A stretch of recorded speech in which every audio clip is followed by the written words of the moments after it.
on this computer. And then let me make a formal introduction for the listener here. Good afternoon, David. My name is Claudio. Let's make a formal introduction to our listeners from the studios in Fairfax City. We are very humble and grateful that David Cross accepted our invitation to our show. David Cross is an English electronic violinist and keyboard best known for playing with the progressive rock band King Crimson from 1972 to 1974. Since the late 80s, he has led, toured, and recorded with his own band as well. David, welcome to the show. Thank you for having me. Nice to see you, Claudio. No problem. David, we know this has been a very weird year for everybody, with the issues that are in the world and waiting for the vaccine and the pandemic. How is this affecting your normal life and creativity? Well, obviously, all the live work went out the window. There's no live work at all, and I was getting busier, and so a lot of things have been cancelled. So that is disappointing. I was, learning to enjoy playing in front of people. I've always been a nervous performer all my life. But as I've got older, I've grown to enjoy live performance more. So that's disappointing, frustrating. And, I miss my colleagues. I miss as you would, I miss the people I play with. I can't work with the people I'm used to working with. And I miss their company, as we all do. In a musical sense, it's been very good for me, I think. I've managed to work on my instrument, and I've managed to work on composing in quite useful ways. So with my instrument, I've been working on technique a lot more. So that's getting better. I'm very, very slow learner. What most 10-year-olds learn in a month, it probably takes me about 10 years to learn. So I'm making very slow progress, but I'm gradually getting better. So I'm practicing quite a lot. Yep. And I've also have a range of instruments, and I kind of have been working out my ideal electric violin, and hopefully I'm embarking with my a guy called David Bruce Johnson, who makes Violectra violins, who made my last violin, on adapting a violin to get the best of all possible worlds. So I'm looking forwards to, when I do get out in front of people again, to being at my very best, I hope. So in some ways, I'm quite enjoying it. Yeah, absolutely. Yeah. For me, from my point of view, that gave me things. I'm a software engineer, and now in the last 10 months now, working from home for the most part, being able to open this radio station and like you, I enjoy music. I don't play any instrument, but it has been good to me. Be at home, be with my music, and listen to a lot of great composers like yourself. Were you born in a musical family at all?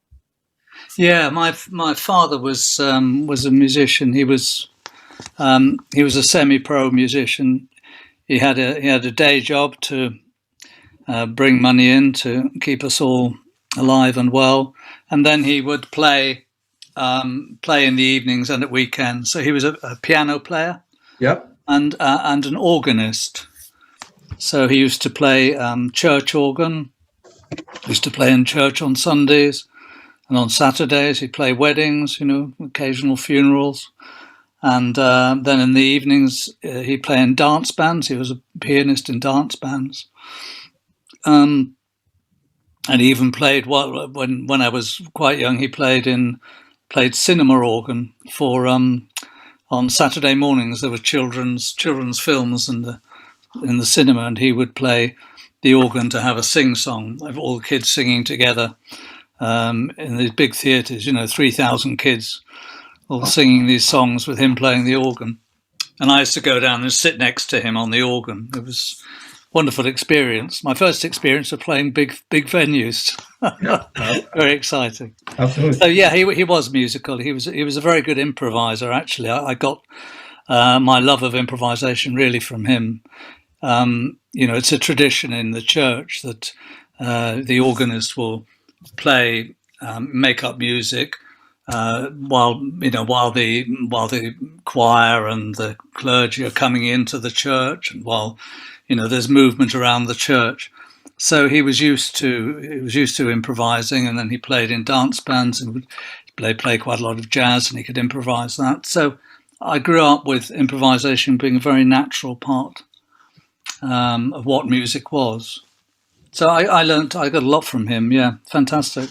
Yeah. Yes. What time were you started playing the violin? Do you remember?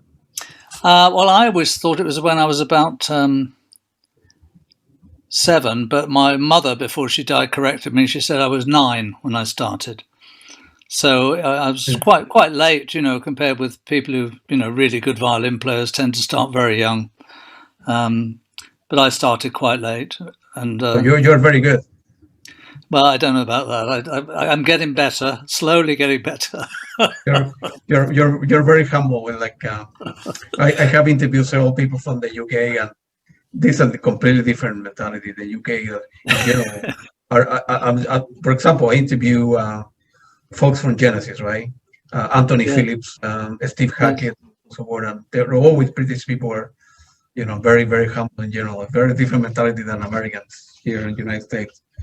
And, but I think when you play in America, you realize how good musicians are. I mean, when I was in Crimson, it was, that was a humbling experience to just, go to a kind of local bar and see see American bar bands playing. Even in the 70s, they were so good, so tight. I mean, the tradition of rock and jazz was just so strong, and I was just really shocked how good they were. So I think Americans deserve to be quite right to be proud of what they do.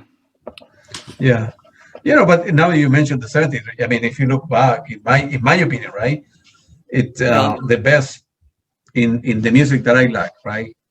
The best bands from the 70s above are Led Zeppelin, Genesis with Peter Gabriel, and Pink Floyd by far, in my opinion. Yes, yeah. Those people are way ahead of the time. Yes, I agree. Time, right. So, do you remember what was your first band? Were you in high school? We were in high school. I tried to find. I wasn't playing violin, and I played an acoustic guitar with a microphone stuck inside it. But we didn't play in public. We just tried to make things up. We were trying to copy the Animals. I think we were doing the House of the Rising Sun.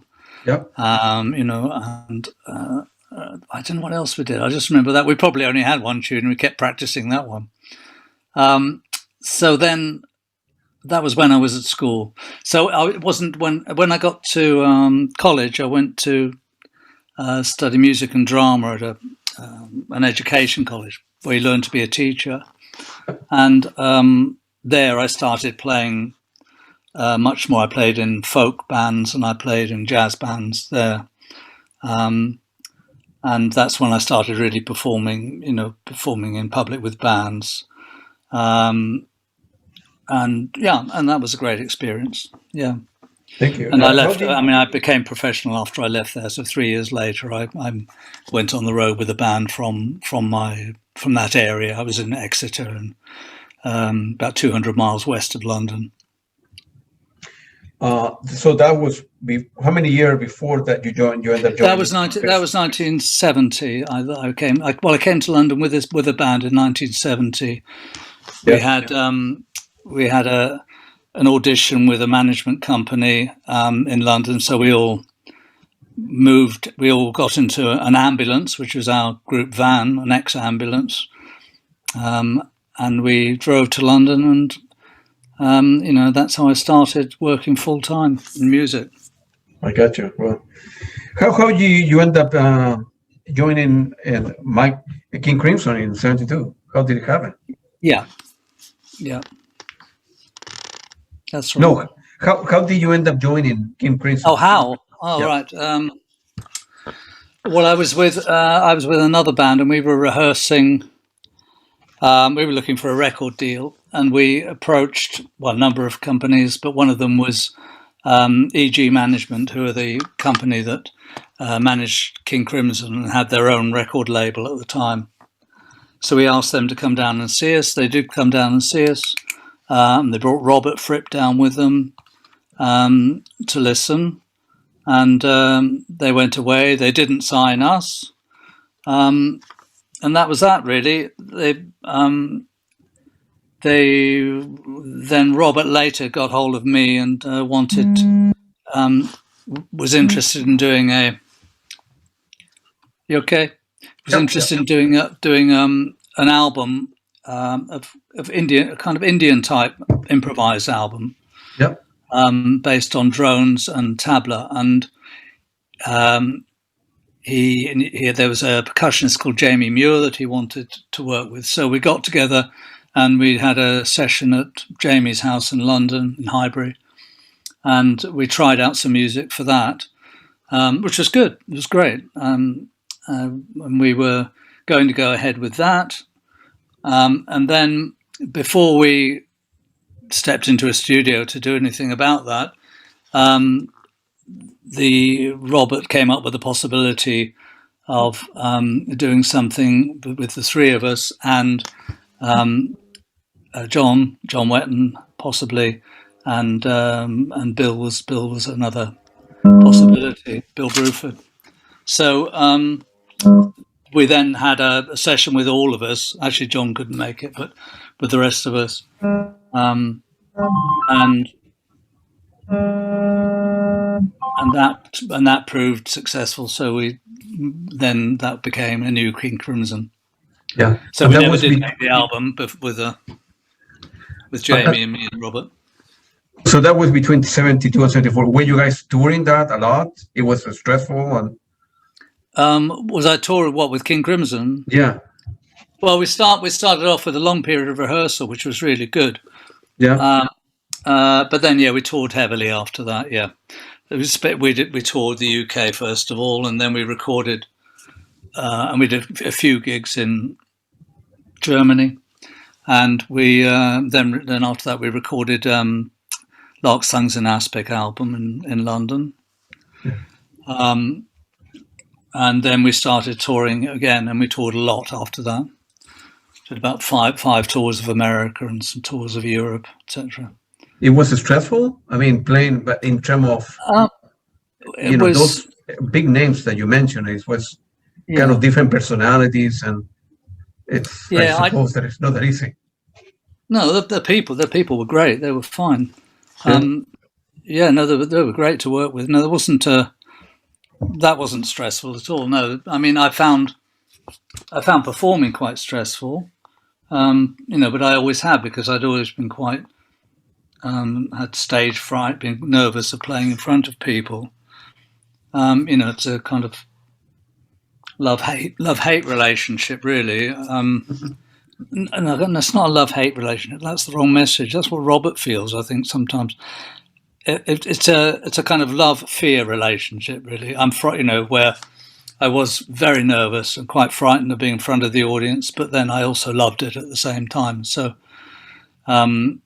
gradually I've got to kind of learn to love it more than be frightened of it. But so in that way it was stressful, but only stressful in the way that any performer finds performing stressful. I mean, I think there are stresses to do with traveling, which are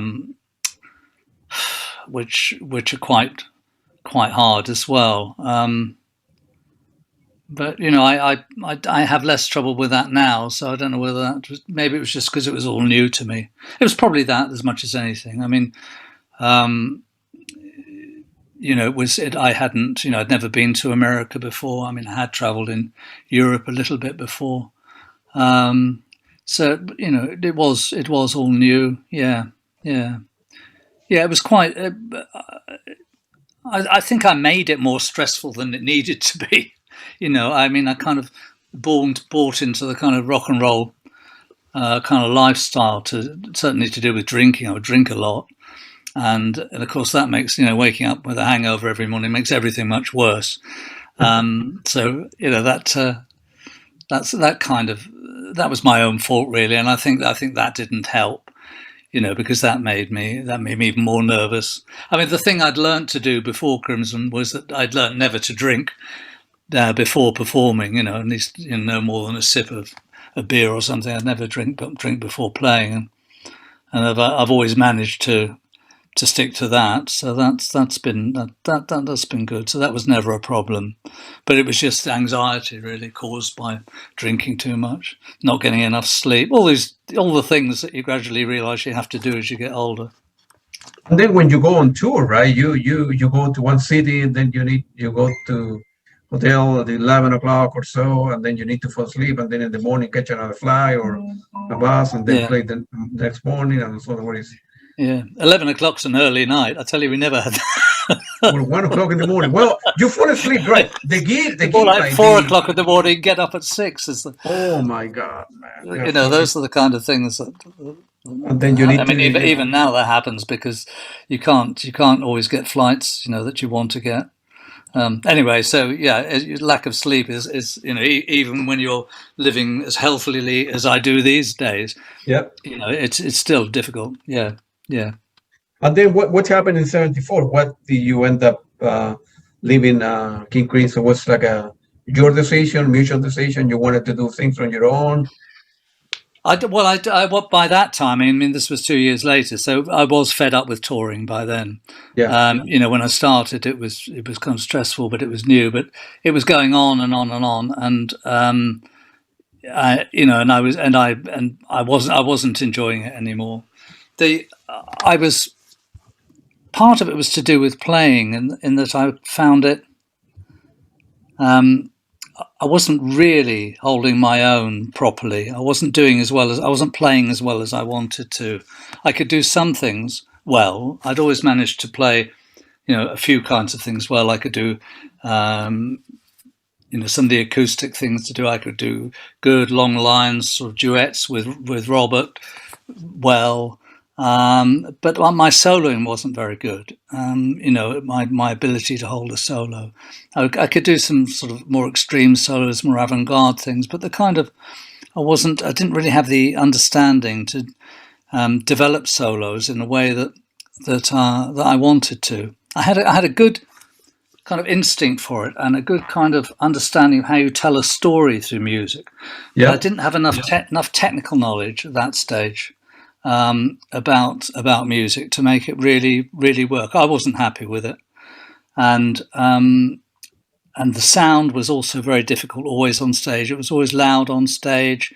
I was always, on a threshold between hearing myself or not being able to hear myself properly.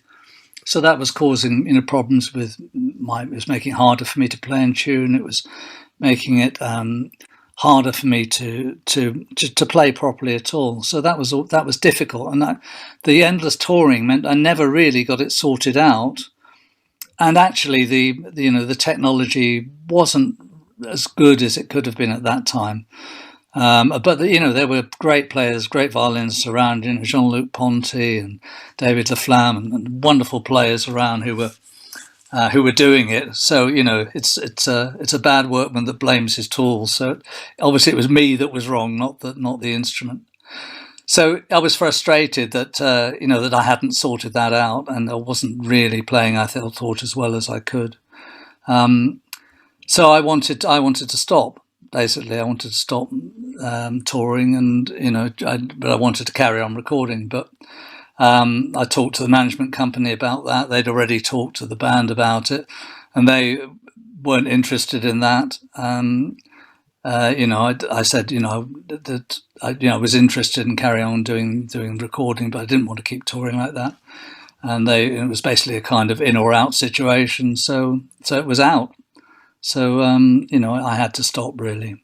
I mean, by that time, the stress I'd started to develop some mental health issues, mainly phobia to do with heights, which was a shock when that kind of came on, which was probably induced by anxiety you know, a lot of touring stress.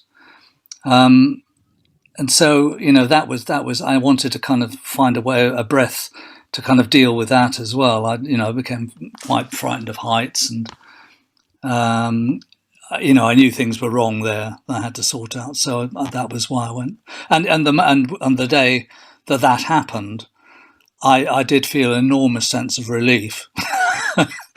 You know, it was the right thing to do. You know, when you're not sure about a decision and then it's made, and you suddenly know that it was the right one or the wrong one. Well, it was the right one for me. I had, you know, I had a walk home from across Hyde Park, you know, in Regent's Park. I walked home from Chelsea to where I lived in North London. You know, normally I wouldn't. I get a bus or a tube or something, or a taxi, but I just walked, and it was one of those beautiful summer days, and I just started to feel at home with myself in a way that I hadn't really for a while. Obviously, it was enormously disappointing. You know, I mean, you know, it was obviously very important for me as a career, and I really liked, you know, the rest of the band, and you know, enjoyed their company even when we were together for weeks at a time. So in that way, it was disappointing, but it was the right thing. And it was good to have that space, and I did use that space to, you know, rethink, reinvent myself, and find again my, you know, where David Cross lives in the world, you know, which was, you know, not just in King Crimson. So it was the right thing to do, and it was a good thing to do. No, absolutely. And nowadays, now that you have been at home, right? In my case, I back here at home. I wanted to do introspection and then see what I like, right? You know, I'm a computer scientist and I work for a kind of famous company here in the United States, but always. What area of science are you into? What are you interested in? So I'm a computer scientist. I work in the cloud development. Oh, right. Okay. Yeah. My son's gone into coding and programming. He did a music degree, and he did a master's degree actually in music, but, you know, he couldn't find any work in music, and then he became fascinated by coding, and he studied that, and now he has a job doing that now. It is fascinating, isn't it? Yeah, and a lot of, believe it or not, there's a high correlation between music and people that study computer science. There are many people like your son, right? Yeah. In my case, and I know many people that they end up working, writing code, writing software, and they like music. I have no idea what's the direct relation. But for me, it was being at home now, and I needed to find out and look myself in the mirror and say what I want to end up doing for the rest of my life. So that's what I decided to open this radio station. The first one was a soft rock one. I released another one last night. We called Jazz Rock. I will send you the link. I'm going to be opening one from electronic music soundtrack and stuff like that. And I realized, well, I like it, right? I'm not a musician. I have a big music collection. I see close to 40 shows a year. Now with the pandemic, I cannot see any. And I want to do something that I'm not going to make a lot of money, but I like it, and I have very good reception. A lot of people listen to the radio, so I'm very happy with that. That's great. I mean, it's very important to do that, isn't it? It's very important. Some stuff, David, as you know, right? You do things for money, and other stuff you do because you like it, right? So yes, you know, in your case, music and playing live and touring, it pays the bills, and you make money on that. But there's some stuff that you do for fun because you like it at home, or for me, music is my outlet, right? When I'm stressed out and I listen to the music, it's a good way for me to, you know, forget about the science, forget about the computer, put my headphone and listen to, you know, King Crimson, Pink Floyd, Depeche Mode, Peter Gabriel, whatever one happens to listen all the time. So it's good. So how did from the rock and roll world, if you would, you ended up in theater? How did it happen? In theater? Yeah. Well, when when I trained as a teacher, I'd always been interested in both theatre and music. Yeah. And when I trained as a teacher, I studied music as a main subject and drama as a second subject. Yeah. And I was very interested in that. I was very interested in the plays of Samuel Beckett. He was somebody that was, emerging, well, long emerged, but was very fashionable at that time. And I just loved I love the sound actually of his words. Was one of the things that struck me, in the structure of his words. He uses a lot of repetition. But anyway, I was very shy, and so, like a lot of shy people, I was attracted to acting as well, because you think actors aren't shy people, but of course it's not quite like that. But I did after Crimson. I decided to look at that aspect of me as well, and see where that led. So I started doing classes. I did acting classes, professional acting classes, and movement classes, voice classes, and started moving into that world. And I did, did some lunchtime theatre and stuff like that. The first paid job I had was actually was a superb job. It was at the Royal Court Theatre, which is one really adventurous but mainstream theatre in London, and there was a play called Teeth and Smiles, and I was an understudy in it, which was ideal. So this was right at the beginning when I thought I'd try out acting. So I got to be an understudy. I got the job really because I could play a piano a bit. You had to be able to play piano and sing a bit, and and I could do all of those things sort of to mediocre standard, but I could pretend I could do them well. Anyway, so I got that job as an understudy, and in fact I was the only understudy that didn't go on the stage. Everybody else did. So I didn't get to that, but the understudies did a play. So we did a play at the theatre upstairs.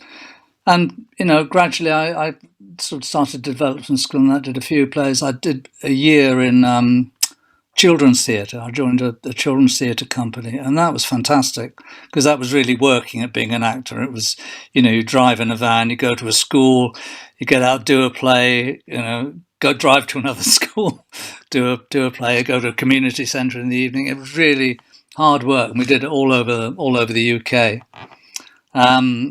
And I wrote music for that, and I played synthesizer for that, and and acted. You always had to do 2 or 3 roles in it, so I learned a lot about acting.